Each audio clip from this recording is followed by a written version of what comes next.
I just wanted you to see what the moon was looking like. Well, you can't, of course you can see everywhere. But, I just came outside right now. It's about, I don't know, maybe like 5:47, something like that. And, I've been not coming outside, probably since day 9, I think, has been the last time that I actually came outside to talk to you. I took a break, and today I just felt like I had to on this day, because today's Wednesday.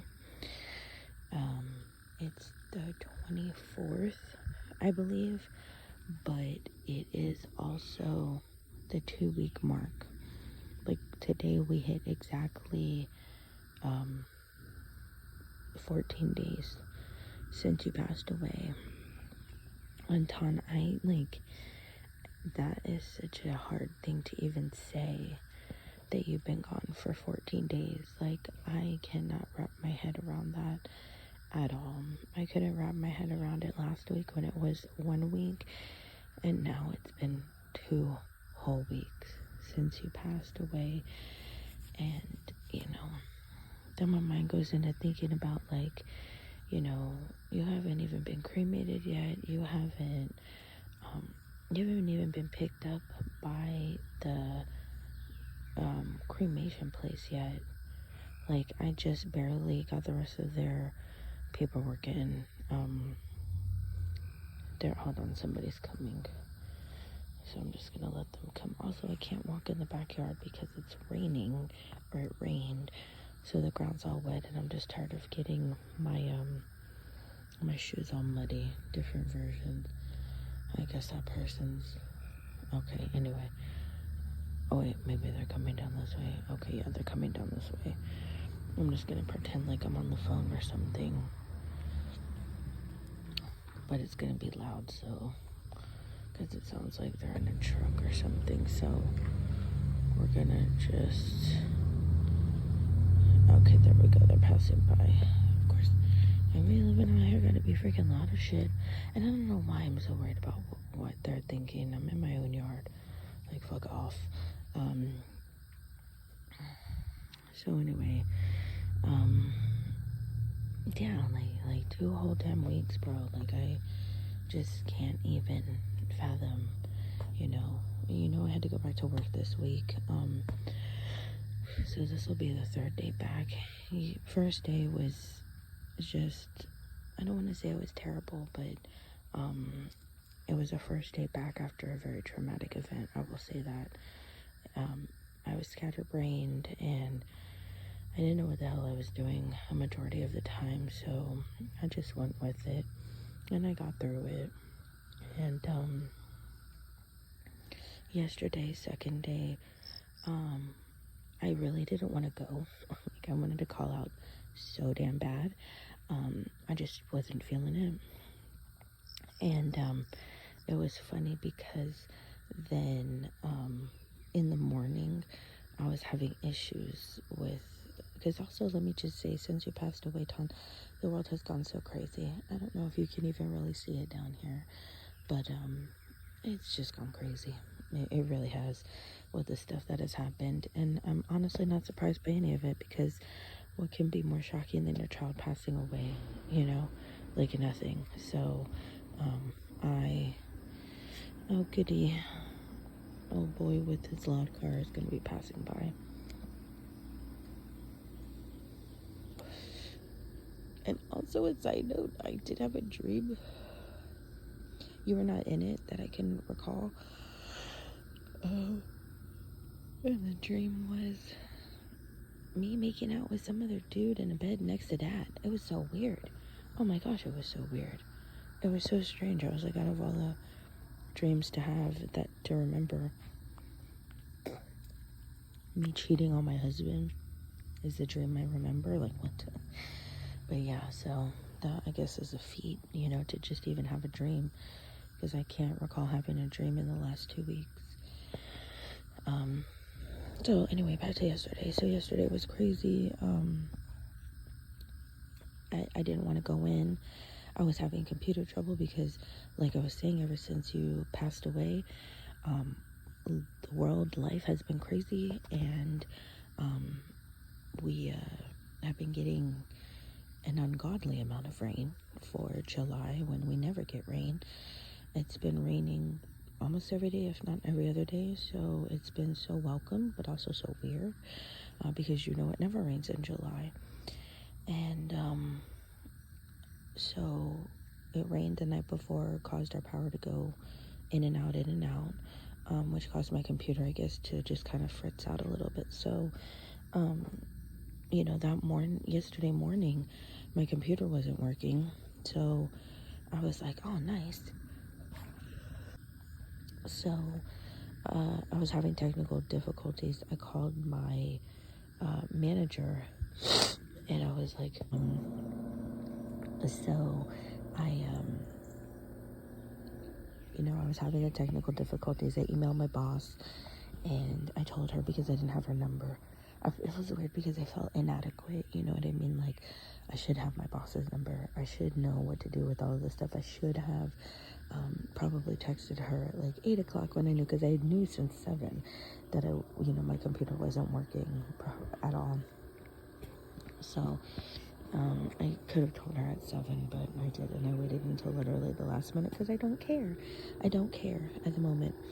And she emailed me back and gave me the service desk number and told me I needed a call. So I said, okay. So I did. And then they helped me get my computer up and going, because she was, in her email, she was like, you have to tell them that you have a meeting at 10:30. I was like, oh God, I forgot I had a meeting at 10:30. So unfortunately they got my thing back up and running, but that took a minute. So that was and really all it involved was me unplugging something on the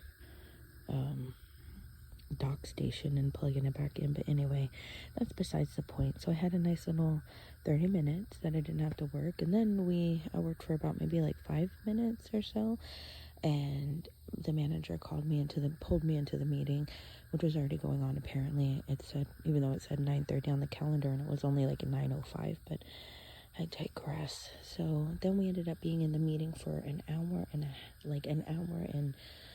5 minutes, something like that. It was something insane. I was like, and I was on live at the time. That was the other thing too, is I've been going live again, Taunton. Oh my gosh, that community there is so good. They've been so supportive, letting me have my moments to break down and, all that. And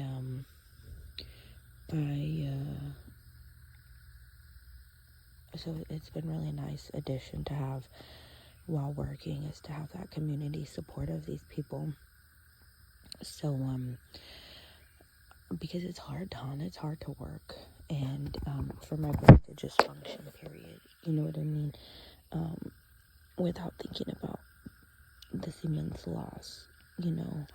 It's hard. Like, today's gonna be hard because it's 2 weeks, like 2 weeks since you passed away, and the shit don't get no easier. The only thing that changed was that me and Gamma got out of that initial first 3 to 4 days of absolute shock, bewilderment, feral sadness, despair, every bad word for sadness and anger. That's what we were feeling in those couple of days. So we've already come leaps and bounds, because I thought I would never get out of that feeling, and I did. I'm still sad, of course, and I still have to process these emotions, because the sorrow is wild. Grief is wild, because it really tries to rule you. Like, it really does. It really wants you sad all the time, and unfortunately I can't be sad all the time. If I could sit outside and just sing or say my laments for you, Tom, I would, but I can't, because I have to work. And not only that, but I have to work for my mental health, and so I just have to. So I can't be sad all the time. Plus, I don't want to be sad all the time. I want to be able to look at your passing eventually and be not sad about it. Sad to not be able to see you in the same form. Oh, thank you, Munchie.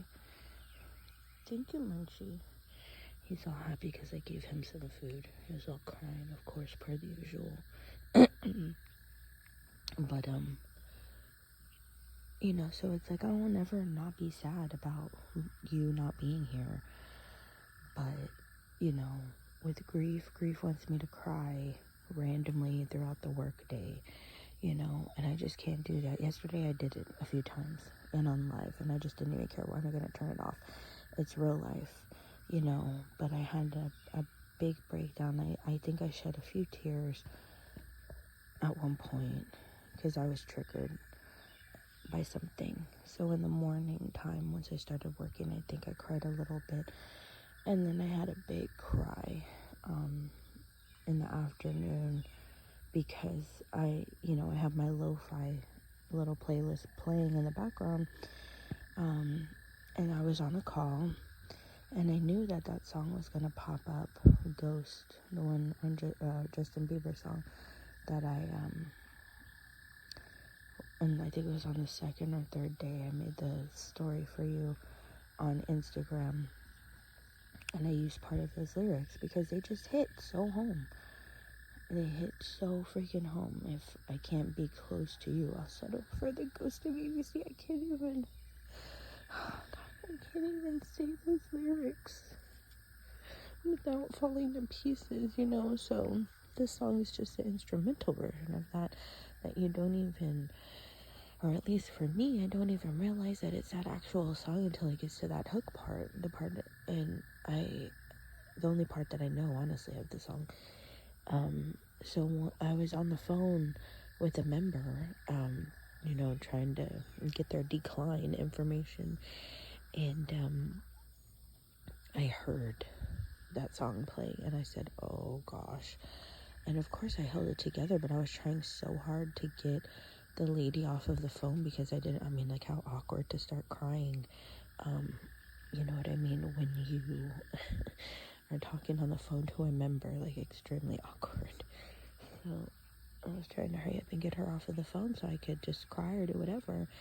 And so I was trying to finish up my documentation, and, you know, I let the song play for a second as I was trying to document, and then I cut it and I fast forwarded it, and then the next song after that was another song from TikTok. I don't remember what it was called, but it was just, I don't know, it always gave me sad vibes. People always kind of use the song for like sad purposes, so I said, oh no, and after that I kind of had to release, so I did, and I started crying, and they were so like supportive and just like, let it out, it's raw, it's real, you know. People need to see, everybody keeps saying that people need to see this, people need to, I noticed that everybody keeps saying that I need to continue to talk openly about it, like how I'm feeling exactly, in the raw and real way that only I can put it in. And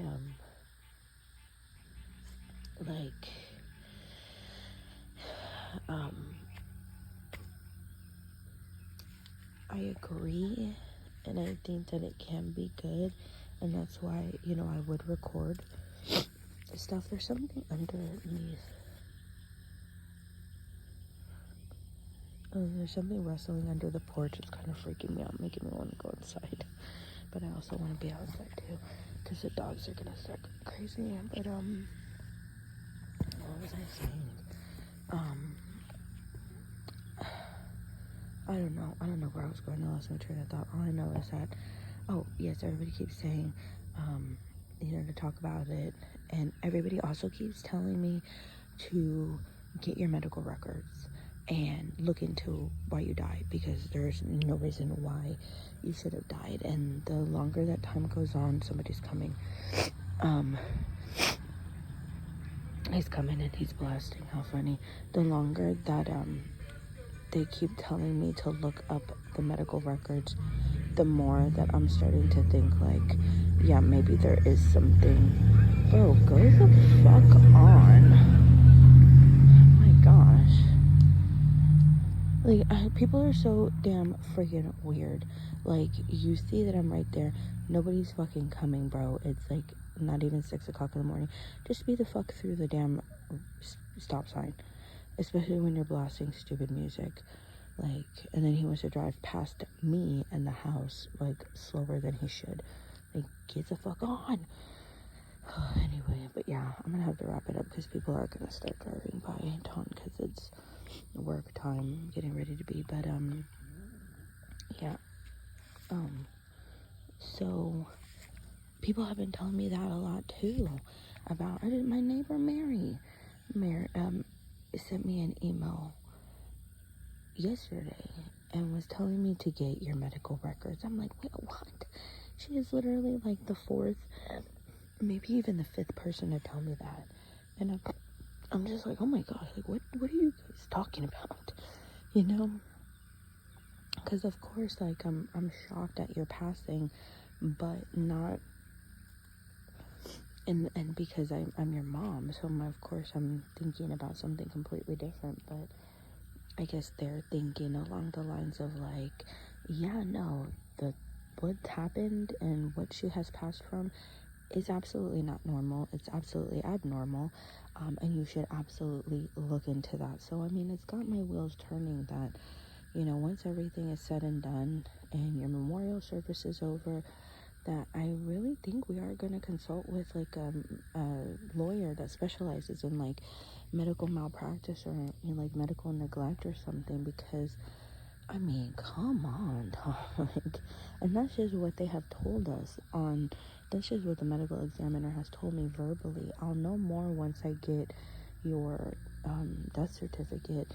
And I thought about that yesterday, how crazy that is to be able to have in your possession your child's birth certificate and also their death certificate. Like, wild, absolutely wild. But anyway, yeah, so I'm gonna pursue that later on down the road, because you know, if this many people are talking about it, it's got to be something. And I'm gonna try to chuck it through today. You know, it's gonna be hard, I can't even lie. And I just keep telling myself yesterday, oh, I didn't want to work, I was gonna call out, but I didn't. You know, so I was like, well, I'm gonna leave early then. If I don't, you know, I just tell myself these things. And I was like, well, I'm gonna leave early then because I can't make it through the day. I don't want to make it through the day. I'm gonna leave early. But then I think about, what am I gonna do? I'm just gonna go and be on my phone, or you know, I have nothing constructive to do if I get off. So it's like, why not work? Why not? You know what I mean? Just truck through it the way you can. My stats are not going to be the greatest this week, I already know. I did better yesterday than I did Monday, that's for sure. But you know, like, my stats are not going to look the greatest. What is my manager going to say? You need to improve? Like, yeah, lady, I'm trying. My kid just died. Like, sorry. You know what I mean? So I feel like they can take what I give and be happy with it, or they can fire me. At this point, I literally don't give a shit. Like, I'll figure it out. Nothing matters anymore. You know what I mean? At this moment. Maybe that'll change down the line, but I don't know. You know, for right now, I have to focus on the tasks at hand. You know, finally got all your paperwork over to the cremation place. They just need the money. I just need them to call so I can pay for it. So, you know, I went through the hard shit of having to fill out all that fucking paperwork and initialing and seeing all these things about your death. Like, every paper is just death. Do you acknowledge and do you approve and do you agree to and do you, you know, and it's just like, oh my gosh, you know. I was hoping to stop talking to your dad finally and not have to have any communication with him. Turns out I have to had to message him, because there's a portion on there where you have to ask both parents, you know what I mean? And I was like, oh my gosh. So I had to talk to him, and it's just like, it's just, oh my gosh, it's crazy. So hopefully they will call me today and all the paperwork is straight and I can just pay in full. Thank you for that. Thank you for giving me the idea for the GoFundMe, because it's amazing. Because I don't think I would have been able, I would have paid for it out of my check, but like, you know, then I would have been broke for everything else. So I'm so glad that, you know, the GoFundMe came through, and it was just, you know, I stopped it at the perfect amount. I didn't even want to hit the goal. Like, we had enough to do what we need to do for your memorial, and I cut it off. I thought that was it. So I can pay for your cremation, and so I just need, the lady's gonna call me for that today, and I'm sure that's gonna be hard afterwards. So I mean, I may need to leave. I don't know. I may need to call out early. And what else? Yeah, so then we just have to wait till you know, they come get you. The week is flying by, so really it's just like I have like a week and 4 days after this week to get your memorial together, because it'll be here before I know it, which is crazy. So I don't know, kid. I just need your help down here. I need you to help me, continue giving me strength, continue telling me and Gamma what we need to do, continue showing yourself to us, continue, you know, letting us know you're there, continue just being present for us, and giving us guidance, babe, because we need it. We love you and we miss you. I love you and I miss you so much, Ton. 2 weeks down, you know, and a lifetime to go. I mean, it's absolute torture, kid. You know, I was thinking about it last night before I took a shower, and I had to cry about it. And I was just staring at your memorial shirt that I had made, and I'm just like, Ton, like, it's not even, it's been 2 weeks. Well, because yesterday it wasn't 2 weeks, but I'm just like looking at your picture, like, it's been 2 damn weeks. It's been 2 weeks only, and I have to go on the rest of my life. The rest of my life. Never talking to you again in the way I'm used to. Never getting a text message from you. Never gonna know what my grandkids are gonna look like. Never gonna experience grandkids because you're gone. I'll never experience helping you with your wedding. I'll never experience watching you graduate from college. You know, and I'm so thankful that I got to watch you graduate high school. Thank you, Jesus, for that. But you know, everything that comes after that, all the accomplishments after that, your first job, bro. You never got to have your first job. Oh, that I don't know. That may be a blessing. I don't know.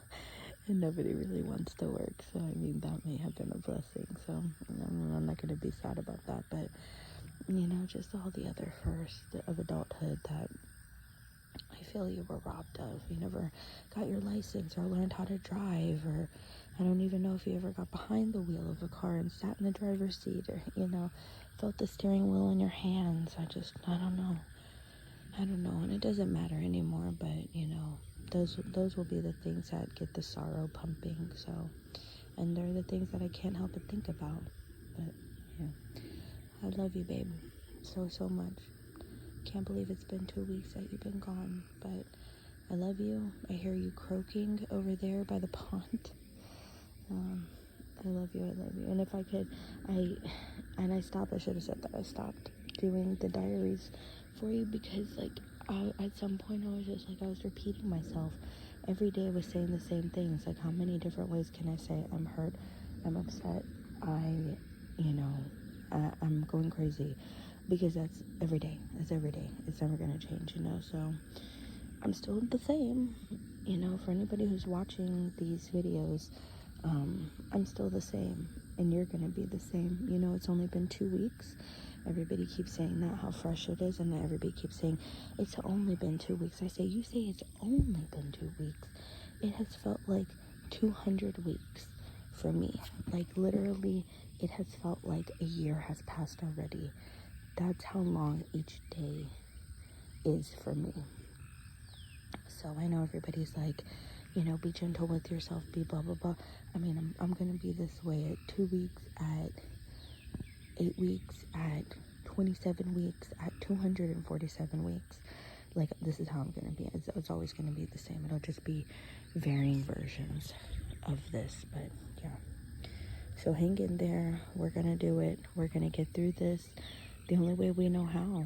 And that's just to go through the fire. Unfortunately, you have to. There's no way You can try to mask it with drugs. You can try to constantly keep running from this to that to this to that to try to busy your mind, but it's always going to be there.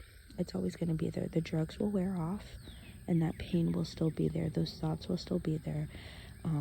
You know, you can work 5,000 jobs. You can get 5,000 hobbies. When you stop, the pain will still be there. Yesterday when I was working, I thought working will get my mind off of it. Yeah, for like a second. But it is absolutely very possible to continue to think about these sad things and still work. Like, they can be mutually exclusive to each other. Like, there's, you know, it both can happen at the same time, and I learned that yesterday. So unfortunately, you just have to go through it. It sucks. It's hell. You know, if you survive it, you're a warrior, and if you don't, nobody blames you. So hang in there. I love you. And Tom, I love you, babe.